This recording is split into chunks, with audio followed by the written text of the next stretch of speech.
Living and non-living things. The world around us can be categorized into living and non-living things. Living things, biotic factors. These are the things that can breathe, grow, and reproduce. Non-living things, abiotic factors. These are things that cannot breathe, grow, or reproduce. Examples include water, soil, air, and sunlight.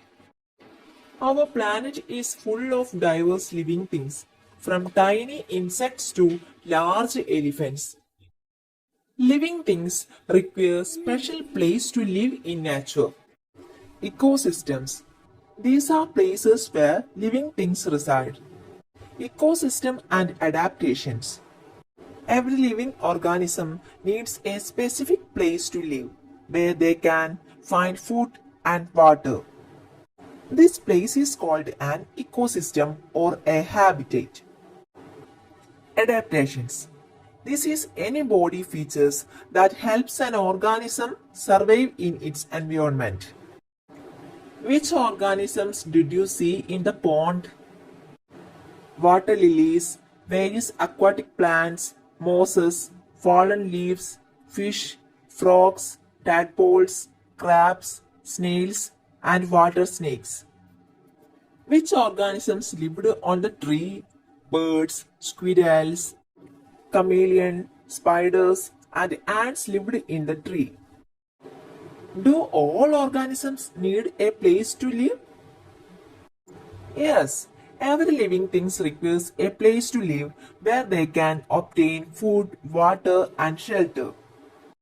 Can organisms that live in water also live in on land? Not all organisms that live in water can live on land, and vice versa. However, some animals like frogs and crocodiles can live in both water and on land because their bodies are suitable for both environments. Why can't fish live on land? Fish cannot live on land because they breathe with gills, which are designed to take in oxygen dissolved in water, not air. Their bodies are also not structured to support themselves out of water, and they would lose too much water from their bodies. Special features of fish. What special features have you observed in fish that help them live in water? The main features that help fish live in water are their body shape, fins, tail fin, scales, and slippery nature. What is the shape of the fish? The shape of the fish is like a boat. How does this shape help the fish move in water? The boat-like shape helps them move easily through water by reducing resistance. How do fish change their direction in water? Fish change their direction using their fins and tail. How are their scales arranged? Their scales are arranged in a specific way to help them swim easily and protect their bodies. Which part of their body helps them breathe? Fish breathe with the help of gills. Features of desert plants. Xerophytes. What are the special features of these plants? What is special about the stem? What makes them different from other plants? Desert plants, xerophytes, have specific adaptations to survive in environments. They may have no leaves, small leaves, or thorns. Their stems are thick, green, and can store water. A waxy coating on the stems helps prevent water loss. They also have deep roots that absorb water from great depths. Adaptations of water lily and frog. Water lily is an aquatic plant that floats due to air sac in its stem. Its large, flat leaves absorb more sunlight. Frog. Frog can live on both land and in water. Their webbed feet help them swim. Their eyes are on the top of their heads, allowing them to see both above and below water. They also have moist skin for breathing. Observe the pictures. Where do these animals live? Goat lives on land. Shrimp live in water. There is a small difference between shrimp and prawns. Tortoise live on land and water. Animals live on land: cow, dog, cat, elephant, etc. Animals live in water: fish, whale, blue whale, etc. Animals live on land and water: frog, crocodile, turtle, etc. Adaptations of camel and penguin. Camel has a hump to store fat. Long legs protect the body from heat. Wide hooves facilitate movement through soil. Penguin has thick fat under the skin to stay warm. Wings used as oars. Thick feather covering to prevent heat loss. What does a stork get from the field? A stork gets small organisms from the field. What does a fish get from the pond? A fish gets food and place to live from the pond. The environment in which an organism lives is its habitat. A habitat contains everything that the organism needs to survive. Ponds, rivers, and fields are examples of habitats. Other examples of habitats include rivers, forests, mountains, deserts, and seas. What are the different types of habitats?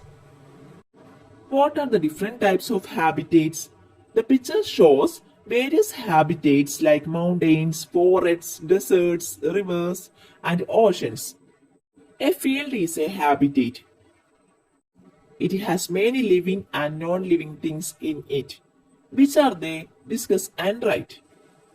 Living things: plants, animals, and microorganisms. Non-living things: soil, air, water, and sunlight. There are natural habitats and man-made habitats. Forest is an example of a natural habitat. What about the biodiversity park in your school? It is an example of a man-made habitat. Natural habitats and man-made habitats. Natural habitats: grasslands, ponds, deserts, rivers, mountains, forests, and seas. Man-made habitats: towns, farmlands, dams, biodiversity parks. Observe the picture. Find out who depends on them. Grasses eat insects like grasshoppers. Frogs eat insects. Snakes eat rats and frogs. Birds like eagles eat snakes. Some birds eat small creatures and earthworms. Dead plants and animals decay in the soil and become fertilizers, which help plants grow. Animals need water and air. Non-living components such as air, water, soil, and sunlight are necessary for plants to grow. Ecosystem. An ecosystem is an environment where the living and non-living things live in independence. Trees, fields, ponds, streams, hills, and sacred groves are small ecosystems. Forests, grasslands, deserts, seas, and polar regions are large ecosystems. What is interdependence in an ecosystem? Interdependence in an ecosystem means living and non-living things rely on each other. Destruction of ecosystem. Ecosystems can change due to various reasons, including human activities. Harmful effects of human activities on ecosystems. Demolition of hills. When hills are leveled for construction, it destroys habitats, causes soil erosion, and impacts water storage and heat reduction. Excessive use of pesticides or chemical fertilizers. These pollute the soil and water, harming living organisms like earthworms and fish. Pollution. Soil pollution caused by waste accumulation, plastics, pesticides, chemical fertilizers, and electronic waste. It destroys the natural structure and fertility of the soil and harms beneficial creatures like earthworms. Water pollution caused by industrial waste, household waste, plastic waste, pesticides, and petroleum. It leads to various health issues and diseases, reduce oxygen levels in water, and threatens aquatic life. Air pollution caused by smoke from vehicles, factories, and burning waste. It harms humans, respiratory issues, diseases, health problems, as well as plants and animals. Harmful effects include declining crop yields, acid rain, global warming, and ozone depletion. Natural disasters. Natural disasters are sudden events that cause significant damage to the environment and living things. They can be caused by natural phenomena or human interference. What are all natural disasters you know? Landslide, earthquake, forest fire, flood, drought, storm, tsunami, volcanic eruption. Reasons for natural disasters.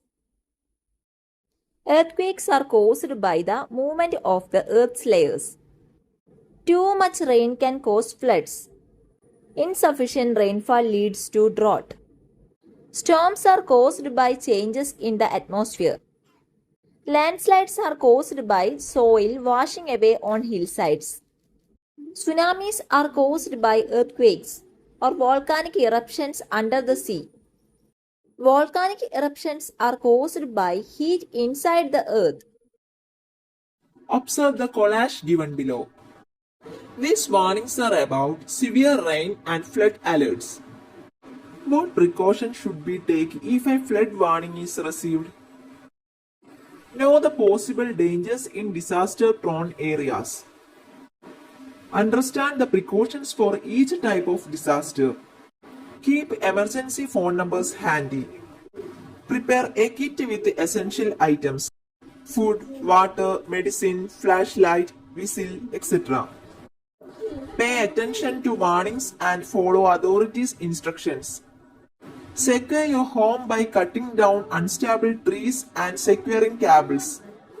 Be ready to move to a safe place. Understand what to do during each of disaster. Cooperate and help in rescue efforts. Prepare mentally for disasters. Protection of ecosystem. There are warning systems for natural disasters. Following these warnings can help protect life and the environment.